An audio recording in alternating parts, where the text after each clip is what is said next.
Hello and welcome back to Midnight Chill.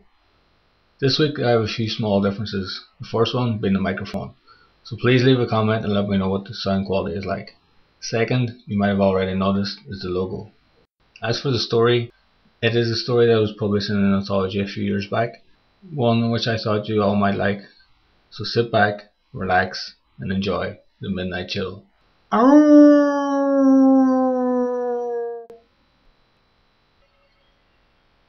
Accused for their reasons.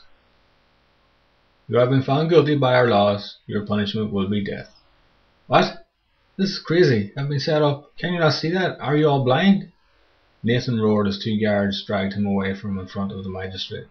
The crowd behind him cheered. They all knew what this meant. The guards took Nathan out of the court and put him in a cell.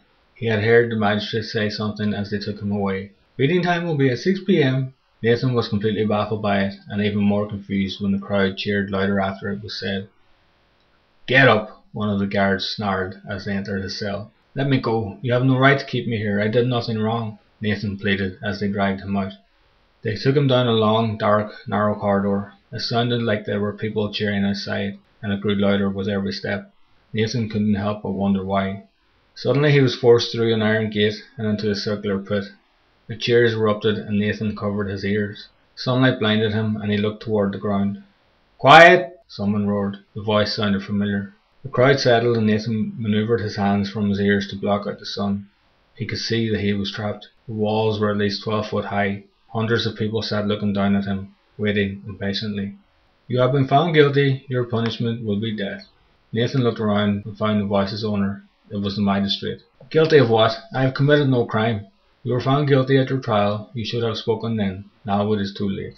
What? I wasn't even allowed to speak. I was forced in front of you and you sentenced me without hearing one word. I have committed no crime. Enough! Release them! The magistrate ordered and the crowd cheered. Loud metallic noises cranked from all around the pit. 5 old iron doors began rising up from the earth. Nathan could see movement behind. He was about to have company. The crowd began chanting one word over and over again. Zombies! Zombies! Zombies! Nathan was horrified. He hoped it was just a code name for some creature or animal, but he knew better. He remembered hearing stories about towns that fed outsiders to zombies for entertainment. Suddenly, all this made sense. The doors were halfway up now and he could see bodies swaying back and forth. He began to panic. Most of the crowd was still chanting while the others cheered on. Nathan looked at the magistrate. He was sitting proudly on his throne.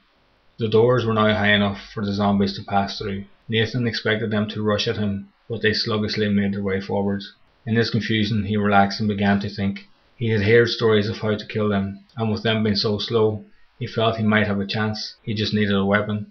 Nathan searched the pit for anything he could use, but he found nothing. Frustrated, he looked at the zombies. They were still coming toward him, slowly. There had to be at least 10 in each cell. Without thinking, Nathan moved forward and tripped on something. He looked down and saw a rock sticking out of the ground. Smiling, he knelt and pulled it out. Nathan looked around. They were still a good bit away, but he found the one that was closest to him and summoned his courage. He ran toward it and smashed the rock into the side of his head. The skull shattered and the zombie dropped. Nathan was delighted. What he had heard was true. Now to kill the rest. He ran across the pit and killed another one, then doubled back and killed another. He repeated this process. He figured if he stayed in one place too long, it would be easier for them to trap him. This way, he had the advantage. The crowd was not pleased. The zombies continued to fall as Nathan zigzagged around the pit. He was ecstatic. He had killed at least 20 by now. The crowd was extremely angry. They did not want to see this.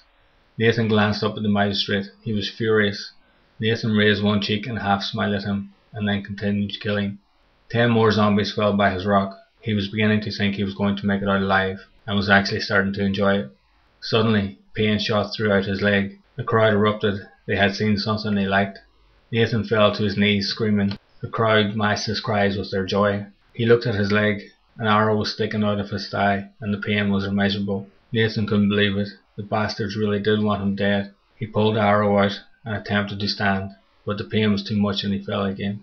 Fear, more than anything, forced him to his feet. By now, the remaining zombies were a lot closer. He limped forward and sluggishly killed another.